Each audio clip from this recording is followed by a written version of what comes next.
Jacob Zuma's secret letter to Russia has been revealed. Jacob Zuma, he is the former state president and the former ANC president in South Africa.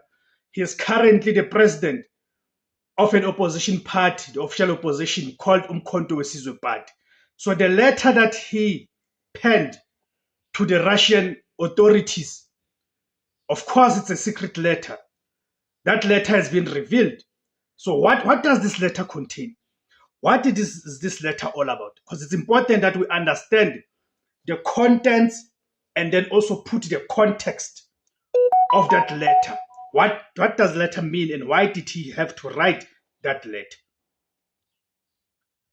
So the shadow diplomacy, the relationship between former South African President Jacob Zuma and Russia has always been defined by secrecy and controversy, most notably surrounding the aborted 1 trillion nuclear deal. And to Jacob Zuma's credit, now the current administration, which is the Cyril Ramaphosa's administration, all of a sudden, it is pursuing the nuclear. But when it was under Jacob Zuma, when he had attempted to pursue this nuclear alternative energy, there was a lot of backlash from the West and, of course, using their proxies within the South African political system. So, but the latest revelation of a secret letter from Zuma to Russia has once again exposed his pattern of engaging in high-stakes shadow diplomacy outside official government channels. You remember the Morocco saga? It was about what? Around June, which ultimately, of course, led to the falling out of the likes of Floyd Shivambu, who at the time was still the Secretary General of the Umkhonto weSizwe Party. Still remember that Jacob Zuma went to Morocco and all of a sudden supported Morocco against the people of Western Sahara. Okay? So Zuma now, he seems to be engaging a lot in these activities. So again, has exposed this pattern of engaging in high-stakes shadow diplomacy outside official government channels. The contents of this letter underscore his enduring controversial ties to Moscow. For those of you who do not know, Moscow is the capital city of Russia. The content, a plea for South African mercenaries.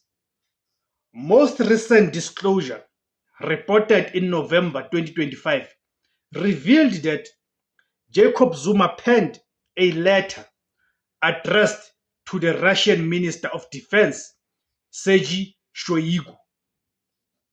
At the time of reporting, this was not a letter about national policy or diplomatic trade.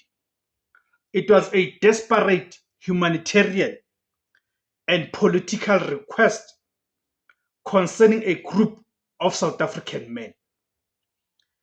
But remember, there's a story about South African men, about 17 of them, who are somewhere in Ukraine. They are stuck there in Ukraine.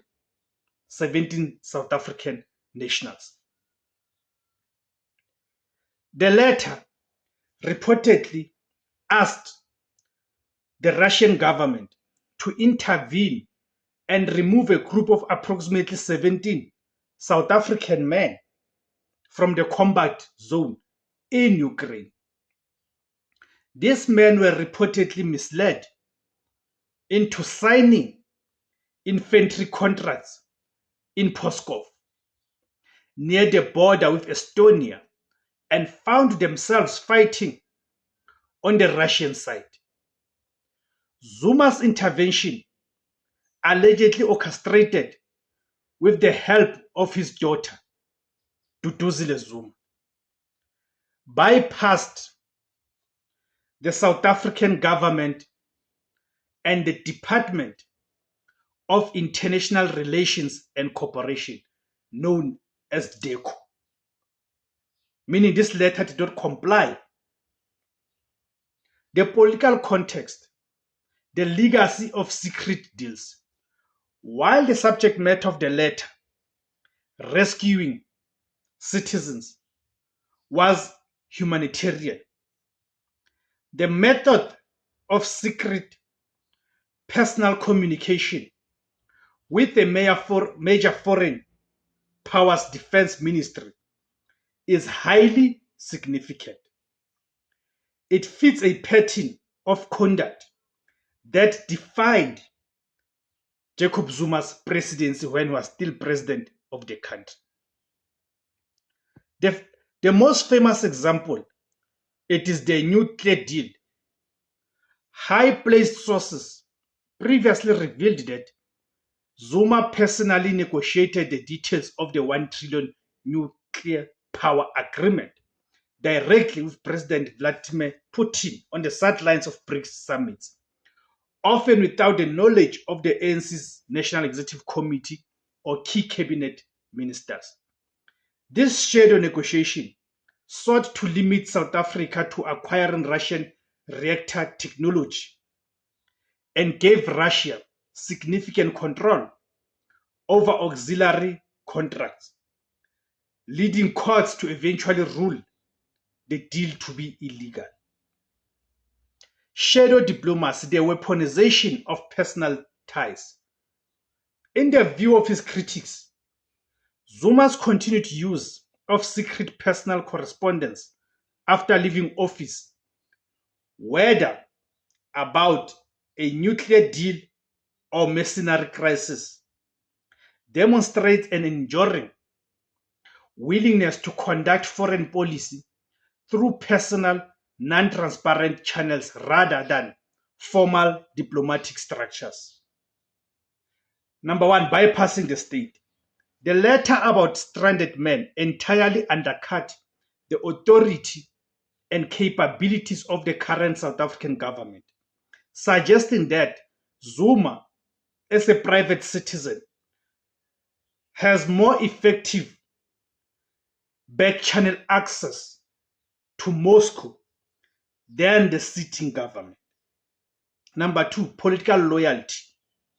This is rooted in Jacob Zuma's deep historical ties to the Soviet Union, where he received military training, and his current Umkhonto weSizwe Party's staunch solidarity with Russia against Western imperialist forces. So in conclusion, the threat to state authority. The revelation of Jacob Zuma's secret letter is not just a footnote on a humanitarian crisis. It is a critical warning about the threat to the state's authority. It confirms that Zuma continues to maintain and utilize powerful parallel diplomatic channels with foreign governments, reinforcing the perception that his personal loyalty to powerful global figures supersedes his respect for South Africa's constitutional institutions and democratic processes. Thank you guys for tuning in. My name is Tebogo Skhosana. The name of the platform is Izwi Labansundu, the voice for Africans. Kamakuma Africa.